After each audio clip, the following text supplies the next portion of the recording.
Hi friends, ఈరోజు చాలా సింపుల్గా బీరకాయ టమాటా పచ్చడి అయితే చేశాను.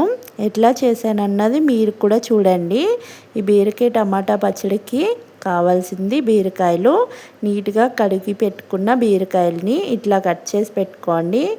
3 టమాటాలు, ఒక 15 పచ్చిమిరపకాయలు, ఒక చిన్న కట్ట కొత్తిమీర.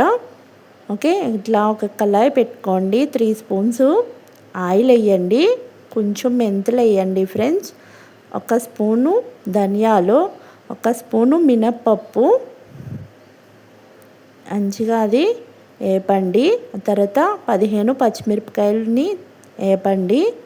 ఒక మూత పెట్టుకోండి, పచ్చిమిరపకాయలు ఎగిరిపోతాయి. కొంచెం కరివేపాకు అయితే యాడ్ చేయండి. ఇదిగోండి, మంచిగా వేగినాయి కదా.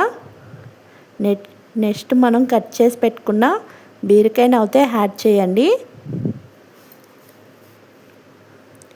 బీరకాయ కూడా కొంచెం పచ్చి పోయేదాకా వేపండి, దాంట్లో ఉన్న పచ్చిదనం అంతా.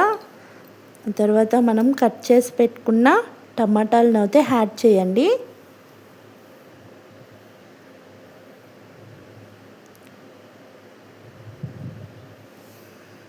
ఒక 2 మినిట్స్ కలపండి. తర్వాత మీ టేస్ట్కి తగ్గట్టు సాల్ట్ యాడ్ చేయండి ఫ్రెండ్స్. సాల్ట్ యాడ్ చేసాక ఒక 2 మినిట్స్ మూత పెట్టి మంచిగా మగ్గనివ్వండి బీరకాయ టమాటాని. తర్వాత మగ్గాక కొంచెం కొత్తిమీర, 5 ఎల్లుల్లిపాయలు, కొంచెం చింతపండు, కొంచెం జీలకర్ర. చింతపండు ఏమి ఎక్కువ వేయొద్దు, కొంచెం చిన్న నిమ్మకాయ సైజ్ అంతా చింతపండు వేయండి ఫ్రెండ్స్.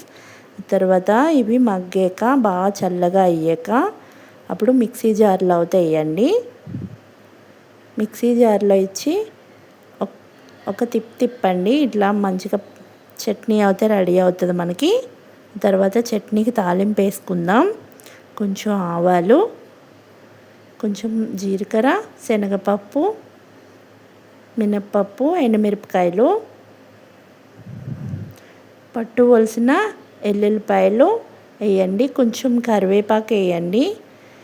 ఈ టైంలో మీకు ఇష్టమవుతే ఇంగువ వేయండి ఫ్రెండ్స్, చాలా బాగుంటుంది చట్నీకి ఫ్లేవరు.